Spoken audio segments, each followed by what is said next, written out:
Hello, welcome to the College Football DFS live stream. It is week 9, so we are about 3/4 of the way through the season, and we have finally figured out how the internet works. And here we are. So I'm Josh Chevalier at CFF, guys. Darren, we're gonna have a real conversation today, not a lagged one. We're gonna have a good one. But why don't you tell people where they can find you, and whatever else you want to tell people. They can find me in my wife's office using her better computer than mine. That's where they can find me right now, because mine's a piece of shit. Love it. So you guys have no idea how many hours I put in trying to update everything I could on my laptop. But IT Tech came out today, brand new modem that didn't work. And so we came in here and wife's like, hey, try mine real quick. And right away it worked. So I apologize for the last few weeks, but I'm going to have to take out the garbage an extra time or two to try and use this for the rest of the season every Friday. Help out the way. But anyway, you can find me on a Twitter, X, whatever, Boo Boo Jojo. And I'm actually so happy about this. Second of all, I'm happy about the slate. I love the slate. It should be a super one. You're going to need a ton of points I think we're going to see 250s, 260s this week, Josh. I really do. We got some high scoring guys, some good value guys. So this is super fun slate, fun games to watch, late game hammers, you name it. So super excited. Yeah, well, let's dig in, man. I'll let you drive it from here. All right, we'll start off with FSU against Wake. Let's look. Yep, we got a 51.5 total. FSU's favored by 20. Trey Benson's a chalk, good chalk. Guy's amazing. Runs, passes, does everything that is asked of him. Super fun to watch. Great offense. Wake is not good at all. Super popular, and obviously, that shows that price is really good. A way to be different is to play Jordan Travis, and Keon Coleman's ownership is nothing. Yeah, that's definitely a way to get different, guys. Travis and Coleman, you can probably get together for 5% total. And you know me, I've been on Keon all year long, talked him up. That guy's been smashing. He's an absolute all-star. That's definitely a way to get a little bit different. You don't have to get different in everywhere, guys. Just a couple pieces here and there. So if you did for instance, Travis and Coleman, and then just build the rest of chalk, you're going to be different than everybody else. So nice total.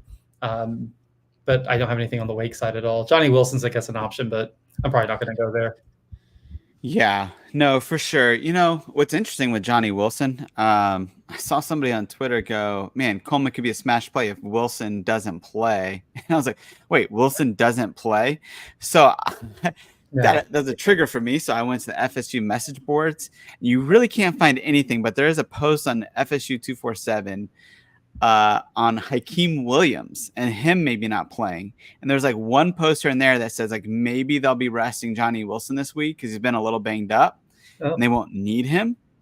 So that's just something for us to monitor, is Johnny Wilson's status. I imagine he plays. I haven't heard anything anywhere else.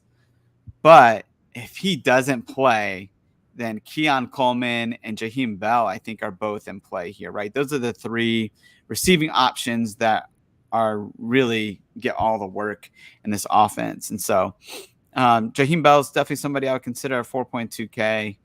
And then Lawrence Toafili, man, at 4.1. I mean, he did okay last week. I think he's a guy that maybe if they want, like, what are they going to do with Benson? Are they going to try to, like, get him going? Or are they going to get up by so much that they end up playing Toafili more and maybe some other guys? And so I don't know. I mean, maybe that's too game script oriented to potentially take a Toafili, but yeah, Jaheim Bell and, like with you, Keon Coleman, those are the 2 that I'm really considering on this side. And again, maybe Jordan Travis if I want to get different. Right. Okay. All right, let's move on. We'll go on to the next game. We got Indiana Yuck against Penn State, 45.5 total. Penn State favored by 31. Singleton, super chalky. Allen's still involved a little bit on there. So as much as I love Singleton, with a blowout risk as far as that goes, I'm probably not going to go there, especially at that high ownership.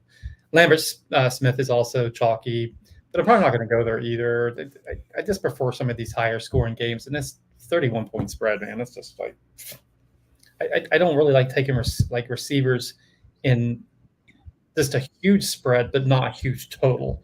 So if the total Yeah. is 5 or 60, then it was maybe a 20. Then I can probably go there. But then with a total in the 40s on a Saturday college main slate, no thanks, not for me. Yeah. Singleton I got interest in, but like I said, Allen's still there lurking, can definitely vulture. I prefer some of the other running backs on the slate, but Singleton's obviously a smash play also. He's a good play. I'm personally not going to go that route. Yeah. I mean, we had Senior Saturday was asking me in the Discord. He was like, hey, would you take the over of 44 in this game? And it's like, I just don't know how how Penn State's going to respond to last week, right? There's so many factors in this game that are just unsure. Yeah, Singleton and Allen, neither one of those could take down the slate. But if you ask me right now which one, I have no idea. So I'm just going to fade this game overall for some better options with you. All right, we're on the same page. All right, we'll move on to a lot better game. We got West Virginia at UCF, 59.5 total, and UCF favored by 7. On West Virginia side, I like Green at quarterback. You can play him naked. And on UCF side, Plumlee is there. He's wearing, looks like he's been wearing a knee brace for the last 3 years, it seems like. Harvey's too cheap. Love him quite a bit. Baker's too cheap also. So I was looking at, like, if I was stacking like this, you could do a Green, Harvey, and Baker. You could go really off the board there and do like a Green, Harvey, Baker. I'm fine with playing both of them because I think Baker's price is too cheap. And like I said, Harvey's just a really good price. Plumlee's going to get some ownership. Nothing crazy though. But the risk is with these other stud quarterbacks on the slate, if Plumlee was healthy, I wouldn't say lock button, but he'd definitely be in my top 4 or 5. But with that knee thing, and he's looked a little bit weird. He comes off the sideline, always talking to the trainers and stuff. I'm a little worried about that. Donaldson maybe, West Virginia, but once again, I like other running backs on the slate a little bit more than trying to get him in there. Yeah, I wrote up Plumlee and Green this week in the article, but I'm kind of with these guys are going to have a decent own, like a quarter of the slate's probably going to own each of these guys. And I wonder if people don't know that Plumlee has a knee brace because, like, if you just assume this is Plumlee that can rush for 150 yards, then wow, 7.2K, he's just a smash. But man, like, I worry a little bit, right? If he's not going to run, then he's got to hit 300 and 2 or 3 touchdowns to hit value. That just feels hard, or for me on this. But Javon Baker, man, I'm in agreement with you on everything else. Like Javon Baker, RJ Harvey, it's really interesting. We've been talking in the chat today. Kill Case has kind of been talking about this, and also Mr. Clutch talking about Justin Johnson this week. He had 14 carries last week. And he out-touched and out-produced C.J. Donaldson, 14 for 72. Donaldson had 13 for 39. And then, Neil Brown came out this week and said, yeah, Justin Johnson absolutely earned more touches. And basically, we're super disappointed in C.J. Donaldson. And, you just kind of wonder what's going to happen in this backfield. But I will say, Justin Johnson's a guy at 3.9K that's worth a stab for me in GPPs because he's a guy that if for some reason, like, they're just totally pissed at CJ and they're gonna bench him and give Justin Johnson 20 carries, then this is a defense that he can absolutely take advantage of. And so can Donaldson, but we don't know which one is going to get the touches or if both of them do or what's going to happen here. Yeah, Alexander Thompson in the chat just put, I think C.J. Donaldson doesn't have a carry all season over 20 yards, and that's the problem, right? Is that he just hasn't been very productive. He's averaging under 4 yards per carry. So this is this running back situation because USF's run defense is so bad. is one that it's worth us figuring out. And so we'll be chatting about this. We already are in the Discord. We got articles in there that we're breaking down, but this is something that we should all be monitoring and figuring out together because man, Justin Johnson could be the play of the slate. He could be a great punt play, dart throw at 3.9K. So yeah, I like this game. It's intriguing in all sorts of ways, and how this could impact the slate for sure. And that's why it's so important get in our Discord, guy, for fantasy points. The articles, the sharp players that we have, game theory that people use. I've been, like I said, playing TFS for quite a while. Best Discords I've ever been on, college and the NFL. All right, anyway, let's move on. Super fun game. Oklahoma, Kansas. We got a 65.5 over, and Kansas is favored by 10. So super interesting. Now, obviously, Gabriel, what receiver do you play? Speaking of Mr. Clutch, he was all over Mr. Anderson last week, and he was doing the boom booms in the in Discord. I was super happy for him. But I'll get with you in a second. Maybe it's Stoops maybe the play this week. Has Kansas works against the slot. You usually have that insight. Tyree Walker, Major, Sawchuk. Yeah. What's the rotation with that? Mr. Bean for Kansas really has my interest. He's showing only 10%, and you got a home favored quarterback with a 65 total and 10%. And this Kansas team is going to be hyped up to have this Oklahoma team come in. I think, and I've always said this throughout the years, when you have a big national stage type team showing up to your home crowd, your home stadium, the home crowd's just going to be just going absolutely crazy and super excited. Atmosphere will be great. Obviously, Neal and Highshaw, Neal obviously amazing. You don't have to pair Mr. Bean because he runs so much, but all the receivers are cheap for him. You got Arnold, Fairchild, tight end, and Grimm. So you could. So if you needed a final piece and you wanted to do like a Mr. Bean and then like a Fairchild or a Grimm and then come back with an Anderson, Stoops, or Farouk. I know you wrote up Anderson. Does he have the best matchup? I'll let you talk about matchups as far as slot and outside for. Yeah. Well, here's what I'll say. I looked up kind of Kansas against wide receiver ones, which is basically like 7 catches for 85 yards. But then when you break it down to the top outside wide receivers they play, they're getting up 7 catches for 105 yards. And I mean, Nick Anderson's the guy. Him and Farouk are the outside wide receivers. Anderson's touchdown to reception rate is like 50%. He's got 16 receptions, 8 touchdowns on the year.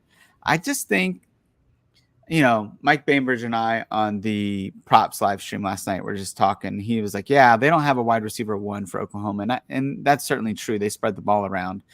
But you cannot deny the connection that Gabriel seems to have with Nick Anderson, right? I mean, 5 catches, 105 yards, and 2 touchdowns last week. It wasn't only the red zone that he was targeting him, but he got a red zone touchdown and he got a longer one, a 30, 34, 35-yard touchdown. So I think Nick Anderson's the guy to own. He's a lot of people are going to be on him this week after last week, but I'm sad I didn't write him up last week. I actually played a lot of them and I had him as an alternative. But yeah, there's just something about that connection with Gabriel that I like, and I'm going to go back to this week with Nick Anderson and Gabriel together.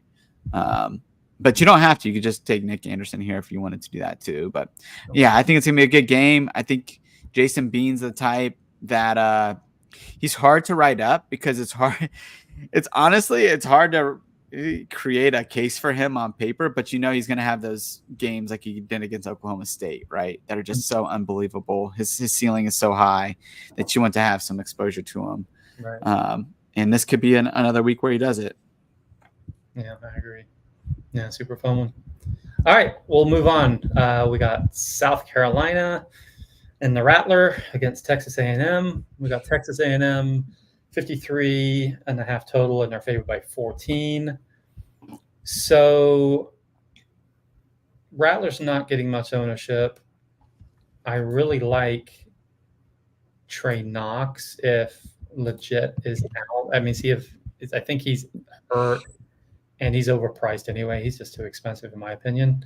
Right. I love Trey Knox this week. I know he's getting a ton of ownership, but he's been getting all kinds of targets. But I did do some insight on Trey Knox. He did have a wrap on his knee this week during practice. He said he was fine, just letting it, just in case. Discord have to monitor that news on that part. And then we got Blake, who's also cheap for South Carolina. I wouldn't play them both in the same lineup. I wouldn't go that route. And on Texas A&M side, Max Johnson's really good price, super chalky, and I love Moss. He's my favorite play in this game. And Noah Thomas is actually cheap, and Nia Smith is okay too. But my two favorite plays in this game would be Trey Knox and Lev Moss. That's where I'm leaning right now. Yeah, no, I like those a lot. Thompson Topia in the chat just said Evan Stewart 6% projected. Yes, please. And I agree. I like Evan Stewart. I wish that Max Johnson did too, because that would make this really good. I don't know what Max Johnson has against Evan Stewart. Maybe Ania Smith is just paying him money or something. But man, the talent is there, right? I mean, this is a future wide receiver one in the NFL, and Evan Stewart. But he's a guy that we should have should at least have some GPP exposure to. But in cash, I just can't play him because it just since Max Johnson's taken over, it just hasn't been there. But man, this could be the week. I mean, South Carolina is the type of defense that we could certainly take advantage of here. I love your Moss call, man. I mean, this is a guy that's been super consistent for them, but has faced some tough defenses. Mm-hmm. This could be the week that he is unleashed. So I really like that call. South Carolina, yeah. I think their whole receiving core might be out legitimately, their whole starting receiving core. So Trey Knox might be a great play, but I just can't get there with Rattler this is a tough defense. And yeah, Rattler's going to have a really tough time here. So yeah, we can move on to the next game. Okay. All right. We got Houston, KSU, 59.5 total. KSU's favored by 17. So interesting is on the KSU side, Giddens is a really good price, but Ward is also there. He's actually showing quite a bit of ownership. And there's Jace Brown also, super cheap, super chalky for a good reason also. I don't think there's no running backs in Houston I like. The receivers, Golden, I guess, Manjack, maybe.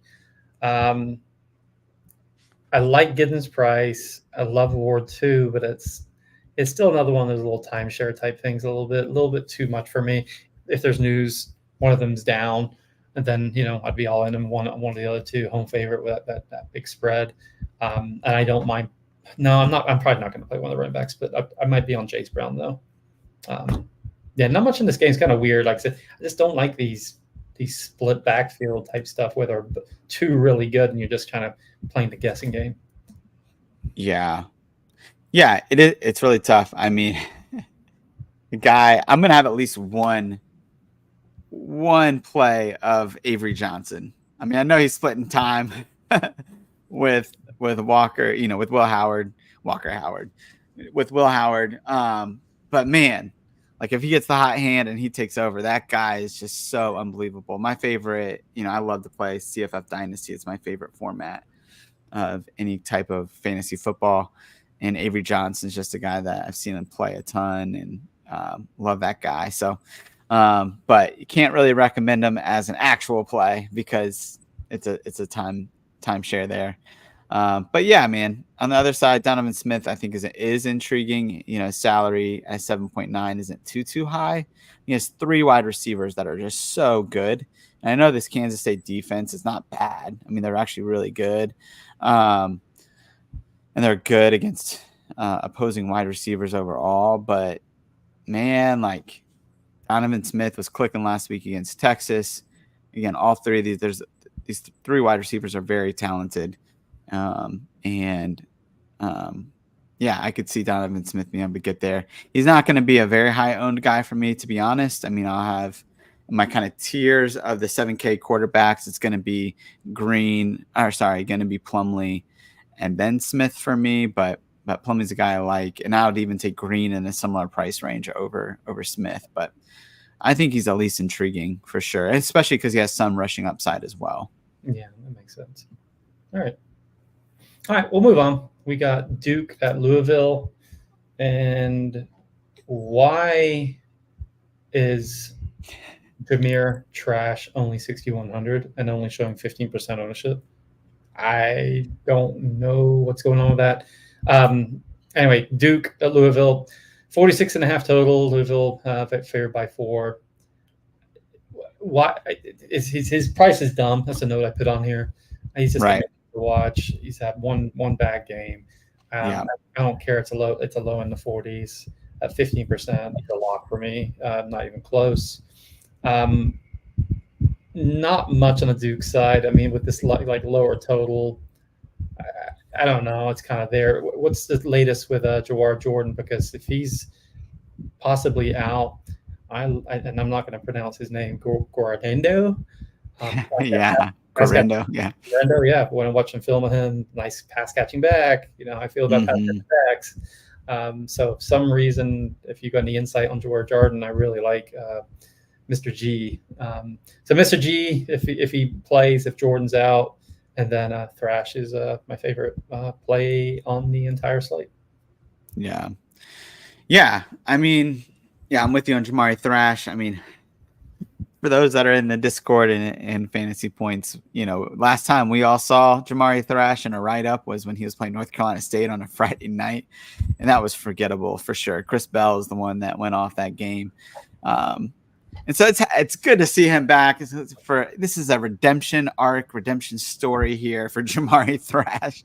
And, you know, he's back in that 6.1K. I mean, like you said, unbelievable price range. A guy that, for us who know college football, like we want Jamari Thrash. I mean, this is a guy, I don't know if you mentioned this, but man, all but that one game, he scored 20 plus fantasy points in every single game, right? Like so consistent.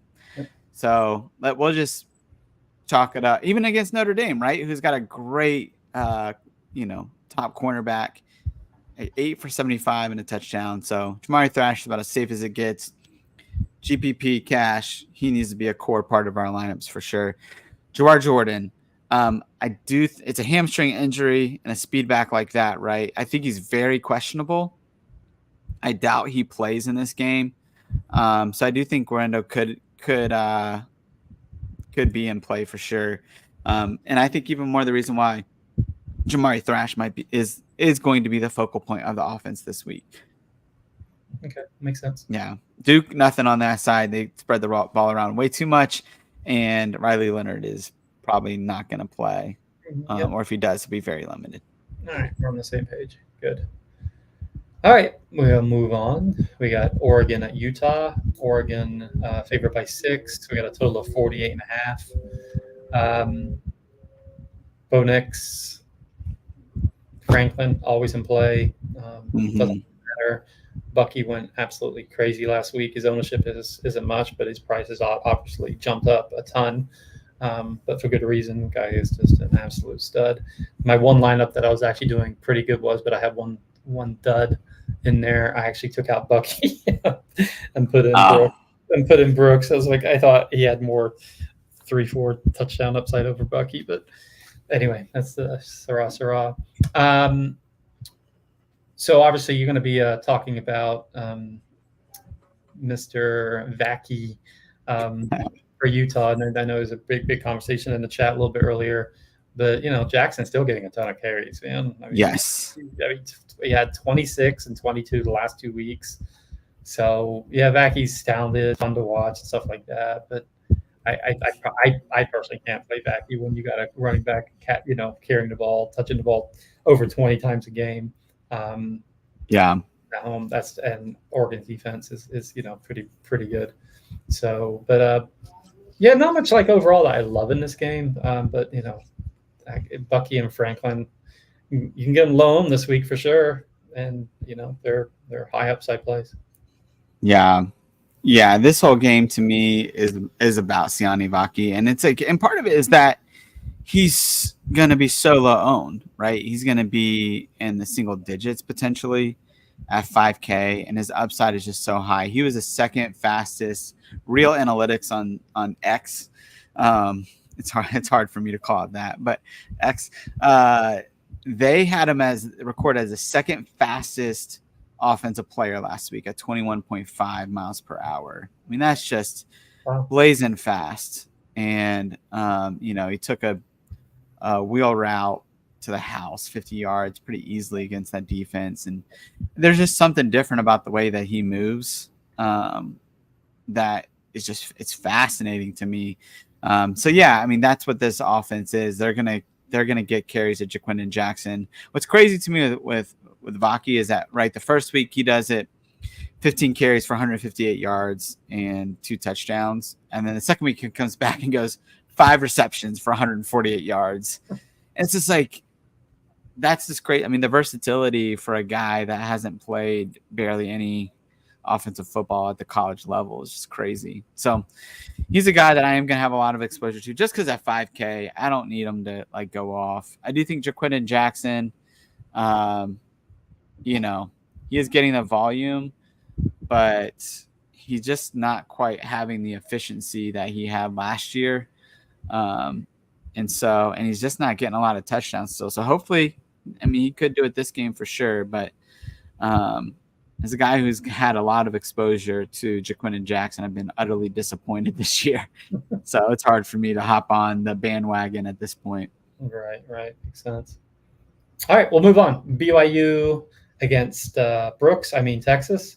We got a total of 50.5. Texas favored by 17. We have Malik Murphy. I'll let you talk on him in a minute.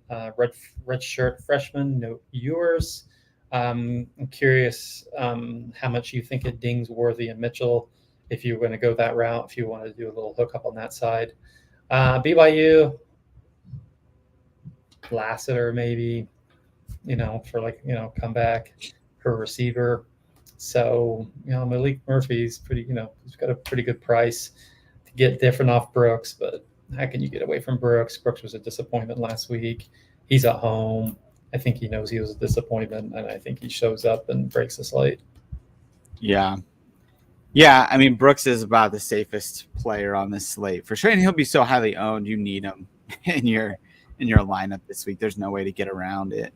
But man, he's averaging like 28 points per game over the last 4.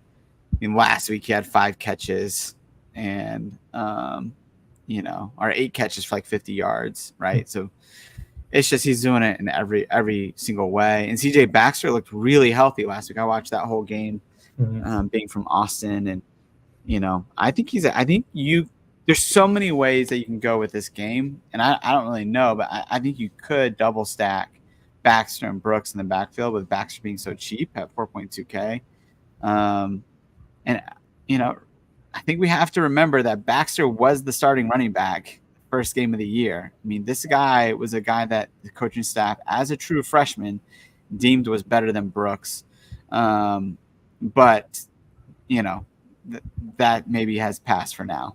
But 4.2K for CJ Baxter. The dude moves different in the open field. So, but Malik Murphy, just to talk about him at 7K, he's very intriguing, and there's just so I cannot play him in cash, but in GPP you should have at least a little bit of exposure to him, because anybody who saw that spring game knows this guy likes to go deep, and if they allow him to throw it like he wants to, then Xavier Worthy could have a very good game, because that's what Murphy does. He doesn't want to take intermediate routes. He wants to go over the top. He did it 2 or 3 times in that spring game, and he had 1 touchdown to Jonte Cook, and they had another one that was dropped by DeAndre Moore where he was wide open. But those were 50 yards plus in the air for both of those guys. Mm-hmm. That's what Malik Murphy does.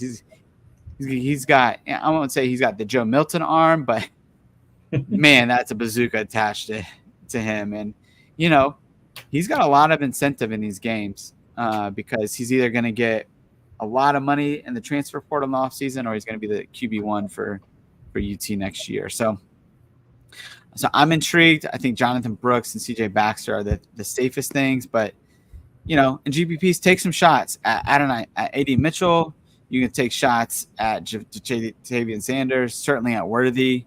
I think all of those guys are in play in GPPs, but just sprinkle them in, right? I would not make them the core pieces of my lineup at all, but GPP for sure. But Jonathan Brooks, man, let's go. Hey, man, let's go. All right, next game sucks. Pitt at Notre Dame, 44.5 total. Notre Dame favored by 20. Chris Tyree is cheap for Notre Dame. Esteem's available, can fall in the end zone a couple times. Pittsburgh, forget about it. A guy named Bub Means is all you need to know about Pittsburgh. I mean, come on. So they're too cheap. Listen to these names: Bub Means and Mumpfield. I mean, come on. I mean, like those names alone, makes you want to avoid them. So, That's amazing. I wrote those guys down, like found these guys off the street or something. But yeah, this game sucks. Chris Tyree's cheap. I won't have anything to do with it. By all means, play somebody. Do you have anything on this game? Yeah. Real quick. Carb Golf from the Discord said, so when do we get the Millie Maker lineup? Asking for a friend. The Millie Maker lineup, Carp. I don't know if anybody knows about Carp, but this guy's just done single entry, dollar lineups over the last 5 weeks. And I think taking down a tournament a week with these single entry lineups, it's insane. So shout out to Carp, man. We are in the presence of greatness right now. So you give us your Millie Maker lineup and we'll take that one. On this game though, Jadarian Price. I said Tom Cetopia Sibo revenge game. Yeah, Jadarian Price is the guy that the coaching staff has talked up this week. I think coming out of the bye week, they talked about getting more touches. They've done featured articles on him in the Fighting Irish media. So I'm intrigued by him. He is 3.9K this week. I'm intrigued him as a GPP punt play, but nothing else than that. And Pitt is nothing to write home about at this point, but Estime has just been too inconsistent for me. Maybe he's healthy now, but it seems like they want to give Price the ball. We got Tom Cetopia, who's awesome at DFS, saying Siba revenge game. You got Jeremiah Love that's looked great. I mean, that's 4 running back, backfield options there. It's like, man, this is just maybe one to stay away from unless you're going real cheap and seeing what you can get. But everything else from this game, man, I'm fading. Agreed. All right, we got the Georgia Bulldogs against my daughter's Gators. So Carson Beck is way overpriced. They're favored by 47.5. They're favored by 14. Bowers is out, so we got a cheap Oscar Delp. It's not bad actually. I wish it was a higher total because I really like watching Pearsall for the Gators. Yeah, such a good receiver, man. He's just one of my favorite players to watch. Nothing to do with me liking the Gators. I'm gonna have to hate the Gators. I have to like the Gators. But the total isn't game. This game isn't the greatest, but I'm interested in Oscar Delp for sure. And Pearsall's good, but I'm probably not going to use him. But I'll be watching this game because it's always a fun game. Down the street from me, well, down just up hour and a half away up in Jacksonville every year. But anyway, I'll let you take it away if you have any other thoughts on this game. Yeah, the way that you like Pearsall is the way that I like Eugene Wilson from Florida. He's been a fun guy. The way that they've gotten him involved in that offense. He's a PPR guy, right? Lots of targets, lots of short screens, get him in space. And at 4.9K, he's a guy that I think could be intriguing to see what he could do. And then, like you said, Oscar Delp, 3.4K. If he's any type of he's had some good games even with Brock Bowers there, right? He's had a couple of 9-10 point games. Yeah. And so it's not like we're going from like zero production to whatever. It's like, no, like this guy's done a little bit of damage. So I like Delp this week. I mean, he's a guy that I would definitely have in a good amount of lineups just so I can get some other higher priced guys in there. So I really like that. Tom Satopia said Carson Beck's at 0%. Yeah, this Georgia passing game could have a good game here against Florida. You know, Florida can be tough to run against unless your name's Ray Davis for Kentucky. But other than that, it can be tough, and Carson Beck could be the beneficiary. But, you know, I just don't like to pay up in the price range that Beck is for guys that only throw the ball, because you just have to have a perfect game script for that to work out. Yeah, makes sense. Yeah. All right, we'll move on to the last game. The last few weeks have sucked, but we got a late game. Let's go. Late game hammer, baby. So listen, whatever your lineups are, and your screen posting and stuff, it's going to be all kinds of different if you don't have any piece of this game. I'll tell you that right now. Yeah. We got USC Cal. We got a 67.5 total. USC's favored by 10. We got Mr. Caleb Williams. We got Rice in Washington. We got Mr. Taj Davis, one of my favorite receivers. I know you were on. I was so glad to see that you were on him too. Yeah, is super interesting. Lower ownership, prices up there probably scare some people away.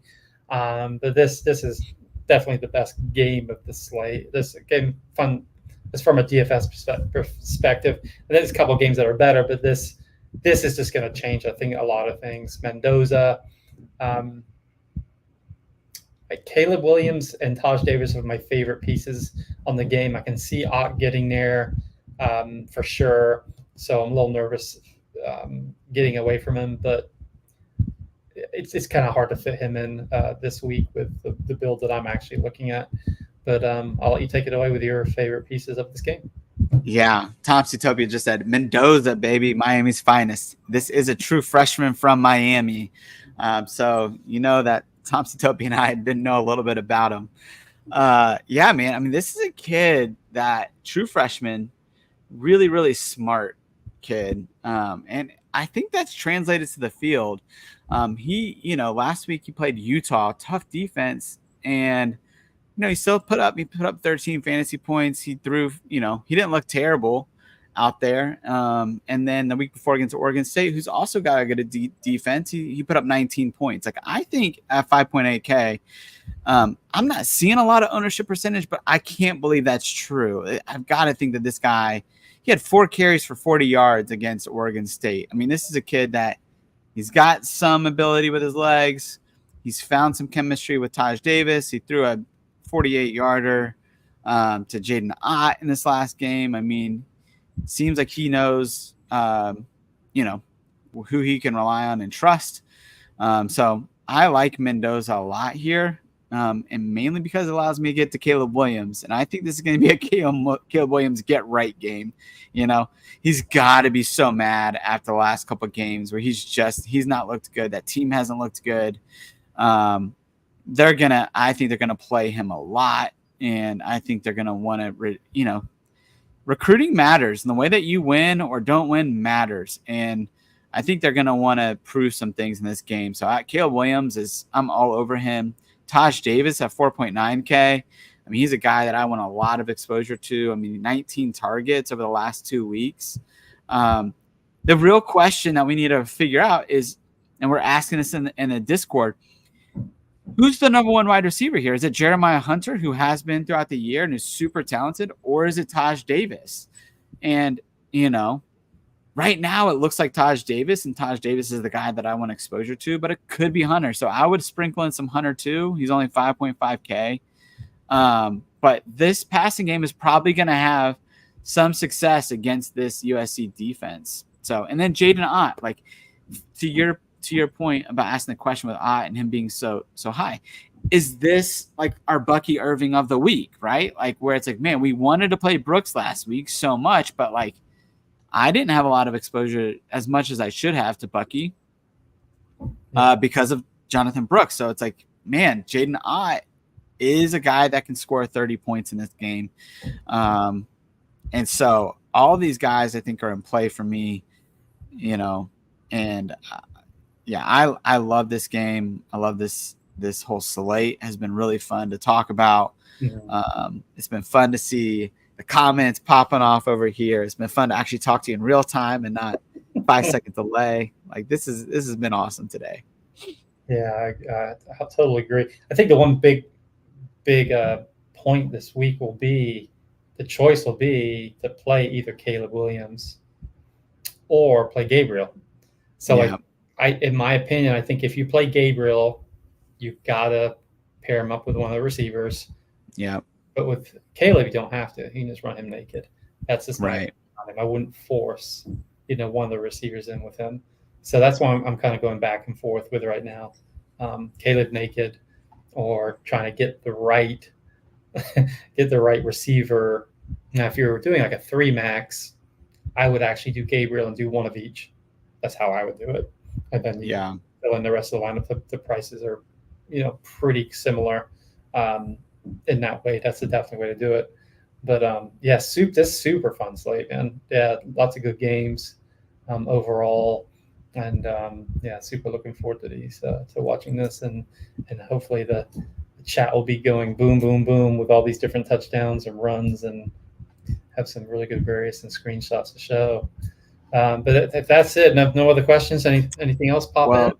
Yeah, so Tom Satopia asks what we think about Marshawn Lloyd in this game. What do you think? I like him. Look at the total.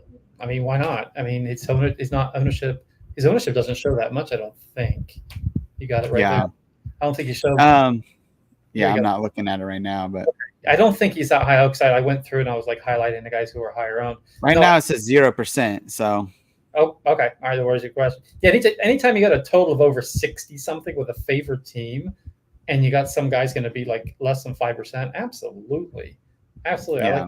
I like that call a lot. I wouldn't play Lloyd and Ott in the same lineup though.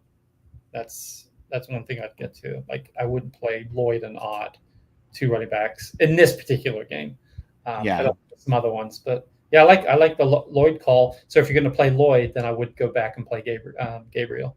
That's how I would do it. And then you could play Gabriel, one of receivers, Lloyd, and take him and just go after, the high scoring games on the slate. And so I like that. Yeah, it's a really good call by Topia.